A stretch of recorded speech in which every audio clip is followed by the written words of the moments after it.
I'm Jonathan Wood, Senior Global Analyst at Control Risks, and I'm joined by Roger Bootle, Managing Director at Capital Economics. Roger, you've just given a global economic outlook to a packed auditorium here at the Flame Conference 2013. What is your outlook for the next 5 to 10 years? Well, it's very different for different parts of the world, and I'm pretty optimistic about the emerging markets, or at least most of them.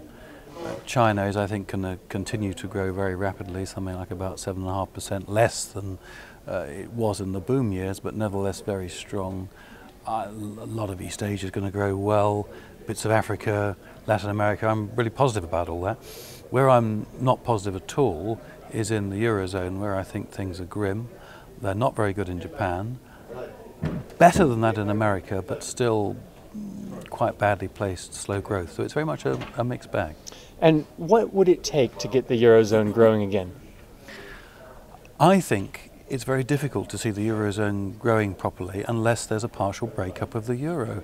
Of course, it's the exact opposite of what most people think. They see the breakup as being, and the associated financial crisis, as being a major worry and a negative. And so they want to hold the whole thing together. And I understand that, but the trouble is, holding it together, I don't see how it can produce any growth. It's just going to mean more and more austerity as all these countries are trying desperately to get their debt levels down.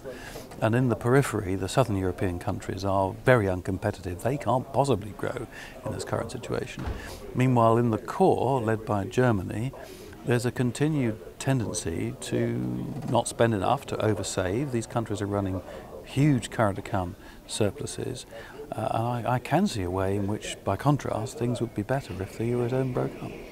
And now one of the points of your presentation was that population and demographics will have a huge impact on global growth prospects going forward. Can you tell us a little bit more about how that will affect developing economies? Yeah, the demographic prospects are really very different in different parts of the world. You've got some countries where population and working population is set to fall quite considerably. Japan's one of those cases. And the result of that is going to be that Japan, which is after all the world's third largest economy, is going to grow, I think, hardly at all overall. I mean, per capita terms it'll grow a bit, but because the population's shrinking, you have see hardly any growth at all, and Japan's weight in the world will fall. Now, before very long, of course, China also is going to experience a topping out of her population falling, working population falling. That's going to potentially be a big problem. But in the case of China, you've got very rapid development, which is going to offset that. So the Chinese economy is still going to grow. I think the contrast between the Eurozone, or Europe in general, and the United States is interesting in this regard, because the US population there is set, so far as we can tell, to carry on growing quite considerably, whereas in the Eurozone it's going to fall, and in some particular member countries, including Germany, Spain and Italy, it's going to fall quite sharply. And finally, where does energy fit in the global growth picture, and specifically natural gas? Well, energy is absolutely critical to this overall growth picture.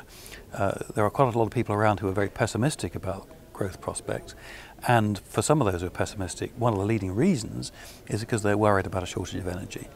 They think that we're going to see continued very high prices of energy, principally oil, of course.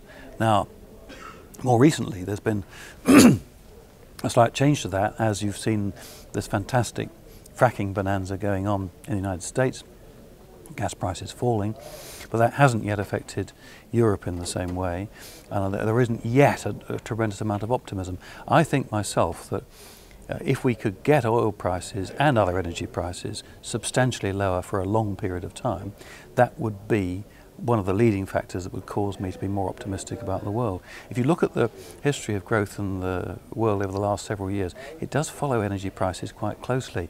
I mean, the economy does quite well, energy prices go up, that then squeezes real incomes, which brings growth down again, and that has the scope for energy prices to fall, and then growth revives. Energy prices are absolutely critical to growth prospects. And do you see energy prices going down in the future? I would put my money on energy prices going down. We've been through a long period of very high energy prices. That has encouraged, as it classically always does, exploration, innovation about new sources of energy. You've seen the breakthrough in gas in the United States. I think there'll be other breakthroughs. I'm relatively optimistic that we will see lower prices. Roger Bootle from the Flame 2013 conference in Amsterdam, thank you.